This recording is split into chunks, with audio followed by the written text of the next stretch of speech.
Welcome to This Explainer. Today we are diving into what literally sounds like the pitch for a massive Hollywood blockbuster. It's an ecological thriller spanning millions of years. We're going to unpack the epic story of the Rann of Kachchh, a landscape that was completely rewritten by the slow march of geological time, the sudden violence of human conflict, and nature's explosive retaliation. Just imagine standing right in the middle of a harsh, barren salt desert. For months on end, the ground beneath your feet is just this parched, cracked earth. It is an absolutely unforgiving expanse, totally, completely devoid of fresh water. It stretches for miles and miles, a blinding white mirror of salt and dry mud that just looks like it's been dead forever. But here's the massive plot hole in our story. You really have to ask yourself, how does a booming, wealthy seaport that used to yield rich rice harvests turn into a dusty, lifeless wasteland?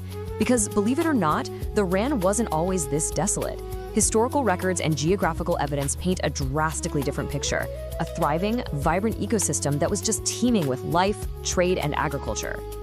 Picture the Rann around the year 1500. It wasn't a desert at all.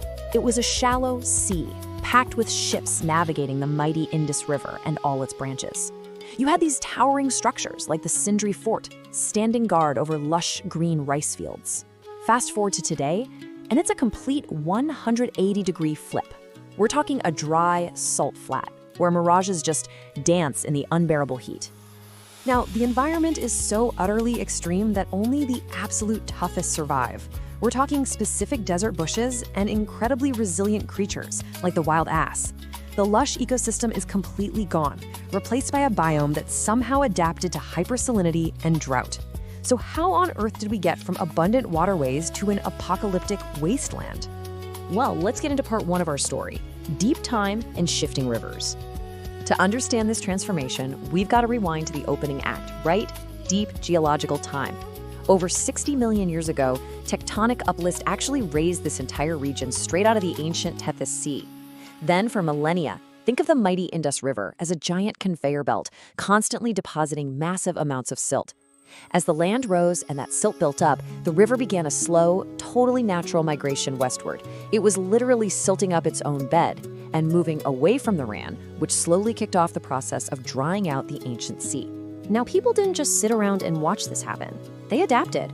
Early humans built bustling economic centers, like the ancient Sindri Fort, actively chasing the shifting channels of the Indus before it completely dried up. They were incredibly resourceful, building forts and trading posts right along the moving delta.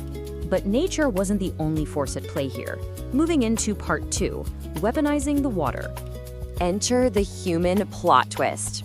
In 1762, after a really bitter defeat, the Wazir of Sindh wanted revenge against the Rao of Kachchh. But instead of just sending an army, he launched this unprecedented ecological attack. He weaponized the river itself. His goal?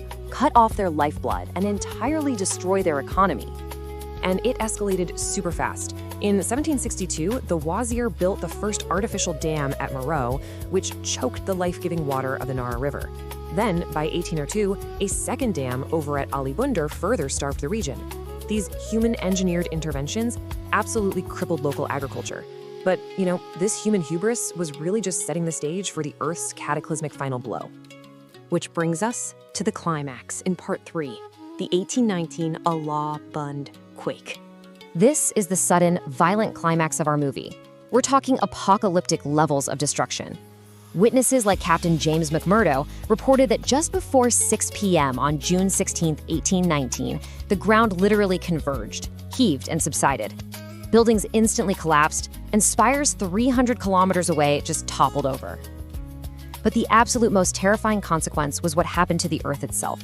Out of nowhere, this massive tectonic scarp, a literal wall of Earth, 50 to 70 kilometers long, violently thrust upward by 2 to 6 meters.